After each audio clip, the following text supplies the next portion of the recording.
पढ़ेंगे sectors of the Indian economy. ये economics का आपका चैप्टर 2 है।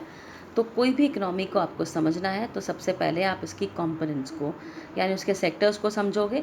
सेक्टोरियल क्लासिफिकेशन जो है वो आपकी सेवरल क्राइटेरिया, अलग अलग क्राइटेरिया उसको देखते हुए किया जाता है।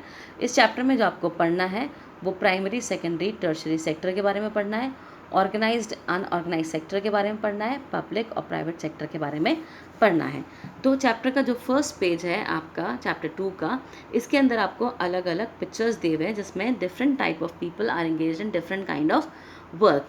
यहाँ पर कुछ लोग जो है गुड्स को प्रोड्यूस कर रहे हैं और कुछ सर्विसेज को प्रोड्यूस कर रहे हैं। ये सारी एक्टिविटीज़ हम अपने आसपास दिन भर देखते हैं, बोलते वक्त भी आसपास जब हम नज़र रखते हैं तब भी हम चीज़ों को देखते हैं। तो अब हम देखेंगे कि ये सेक्टर्स क्या हैं और कौन कौन सी चीज़ें इसमें इंक्लूड होती है। There are many activities that are undertaken by directly using natural resources. बहुत सारी एक्टिविटीज़ ऐसी है जहाँ पर हम नेचुरल रिसोर्सेज को डायरेक्टली यूज़ करते हैं। जैसे एग्जाम्पल के तौर पे कल्टीवेशन ऑफ कॉटन, आप कॉटन उगा रहे हैं, ये एक पर्टिकुलर क्रॉप सीजन में किया जाता है।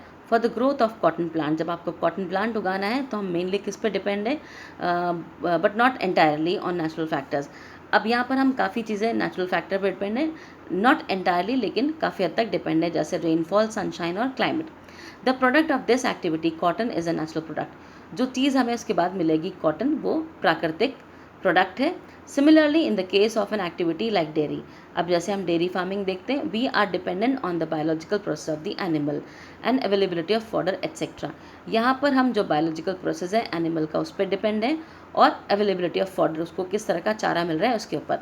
अब प्रोडक्ट क्या मिलेगा हमें उसके बाद, milk also is a natural product, ये भी नेचुरल प्रोडक्ट ही है। Similarly minerals and ores are also natural products. उसके अलावा जो हमें अर्थ से मिनरल और ओर मिलते हैं, ये भी नेचुरल प्रोडक्ट है। When we produce a good by exploiting natural resources, जब हम इन नेचुरल रिसोर्सेज को यूज़ करते हुए, एक्सप्लॉइट करते हुए कोई चीज़ बनाते हैं, तो ये हमारी प्राइमरी सेक्टर की एक्टिविटी कहलाती है।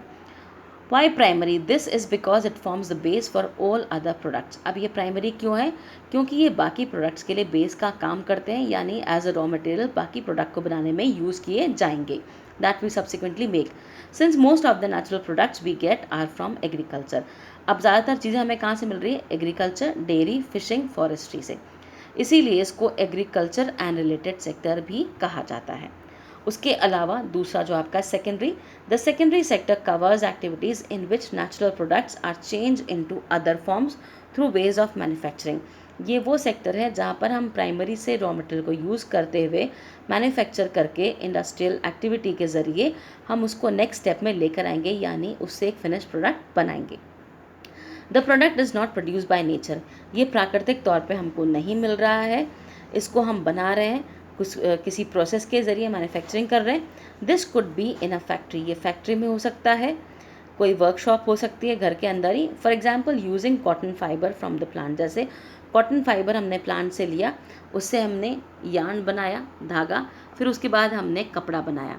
Using sugar cane as a raw material, जैसे हमने शुगर केन को रॉ मटेरियल के तौर पे यूज़ करा, उससे हमने शक्कर या गुड़ बनाई। फिर हमने अर्थ को यानी मिट्टी को यूज़ करते हुए ब्रिक्स, ईंटें बनाई, फिर ईंटों से हमने मकान बनाया। Since this sector gradually became associated with the different kinds of industries, क्योंकि इसमें हमने अलग अलग तरह की इंडस्ट्रीज़ का इस्तेमाल कर रहे हैं और इसीलिए इसको इंडस्ट्रियल सेक्टर भी कहा जाता है। यानी ये वो सेक्टर है जहाँ पर हम प्राइमरी से रॉ मटेरियल को यूज़ करते हुए मैन्युफैक्चरिंग के ज़रिए, इंडस्ट्रियल इनपुट्स के ज़रिए एक नई नेक्स्ट स्टेप में कन्वर्ट करेंगे, फिनिश गुड में कन्वर्ट करेंगे, और इसीलिए इसको इंडस्ट्रियल सेक्टर भी कहा जाता है। उसके बाद after primary and secondary there is a third category of activities that falls under tertiary sector and is different from the above two. इसके